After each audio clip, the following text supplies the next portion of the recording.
ঢাকার শহর এত বড় বড় বিল্ডিং। আল্লাহ, বন্ধুর একটু ফোন দি, বাইরে তো যাবো, বাইরে মনে আরো বড় বড় বিল্ডিং। আর বন্ধুর একটা ফোন দি, আইলাম এত বড় ঢাকা শহর, কিছু চিনি না। হ্যালো বন্ধু, তুমি কই? এই যে আমি আইসে পড়ছি, আমি তো চিনি না, তুমি তো গেটের সামনে আসো। দোস্ত, তুমি আইছো? দোস্ত, ঢাকা শহর এত বড় বাড়িতে তুমি থাকো দোস্ত? হ্যাঁ দোস্ত, চলো দোস্ত, অনেকটা জার্নি করে আসছো, বাসায় যাই খাওয়া দাওয়া করে ফ্রেশ হই, পরে একসাথে বসে আলাপ করা যাবে। হ্যাঁ দোস্ত, চলো, অনেক কষ্ট করে দেশে কোনে আসছি দোস্ত, চলো। ম্যানেজার সাহেব, একটু গেটটা খুলেন তো। কাকে চাই? আমাদের সাগর স্যারকে চাই আর কি। জি জি স্যার, আসেন আসেন। স্যার অফিসে আছে, আসেন। আচ্ছা, আচ্ছা, আচ্ছা, আচ্ছা, এখন। আসেন। খুলে দেয়, দেয় কোথাও। স্যার, আপনার পরিচিত দুজন লোক আসছে আপনার সাথে কথা বলার জন্য। ঠিক আছে, আসতে হবে। আসেন। আসসালামু আলাইকুম বস। ওয়ালাইকুম সালাম। আপনার সাথে একটু কথা ছিল বস। জি বলেন, বসেন। জি, জি, উত্তরটা বলে। আপনাদের ফেসবুক পেজ থেকে আমার এই ছোট ভাইকে নিয়ে আসছিলাম আর কি, যে উনি বিদেশ যাবে, তো সেই ক্ষেত্রে আপনাদের এই যে নাম্বারটা আমি 30,000 টাকা পাঠাইছিলাম। প্রথমে 10,000 পাঠানোর কথা ছিল, পরে কথা বলে দেখছি, পরে বলতেছি হ্যাঁ আপনি আসেন, পরে এই যে নাম্বারটা 30,000 টাকা পাঠাইতে আপনি দেখেন।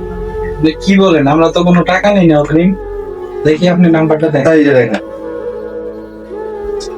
না, এই নাম্বার তো আমাদের অফিসের কারণ না, বা আমারও না। আমি তো এই নাম্বারে টাকাটা পাঠাইছি। আমি না, আপনি হয়তো ভুলভাল কাউকে টাকা পাঠাইছেন। না, না, আমি পাঠাইছি।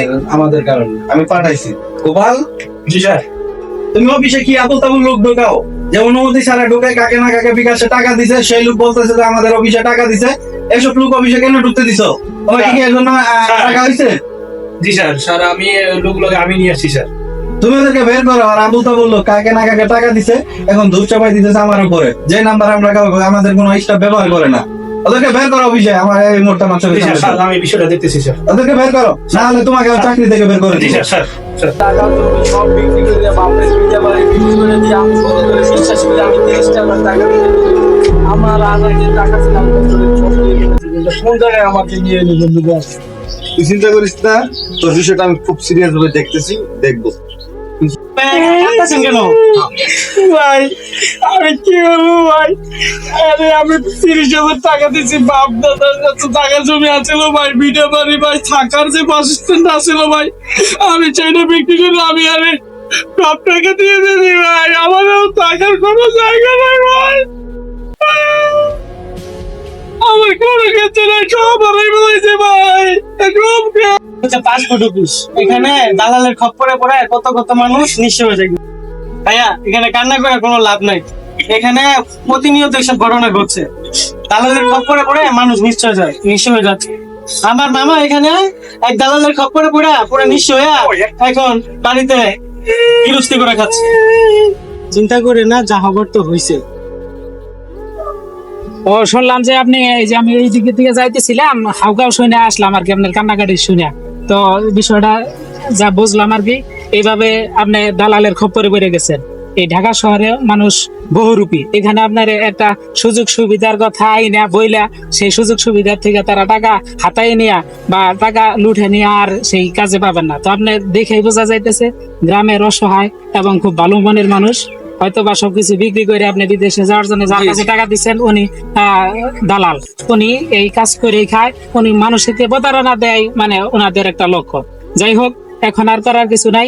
আমরা যারা আছি আপনি সহ, যাতে যে যেখানেই টাকা দেওয়ার জন্য বা বিদেশ যাওয়ার জন্য যদি টাকা দেই, তাহলে অবশ্যই পারিবারিক ভাবে বৈঠকের মাধ্যমে একটা আলোচনার মাধ্যমে জেনে শুনে বুঝে তারপরে টাকাটা দেওয়া উচিত। আমরা অনেকেই আছি যে বাপ মার অবাধ্য হয়ে অনেক জায়গায় টাকা ব্যবসার কাজে হোক বা বিদেশের ক্ষেত্রে অনেকেই ধরা খাই বা খাই, এরকম অনেক আছে। যাই হোক, এটা থেকে একটা শিক্ষা নেওয়া উচিত। আমরা যারা আছি গাইজ, সকলেরই উচিত যে বাপ মার পরামর্শ অনুযায়ী একটা পরামর্শ বা বাপ মার কি অনুযায়ী টাকাটা দেওয়া বা বুঝে শুনে দেখে কাজ করাটাই আসলে সকলের জন্যই উচিত।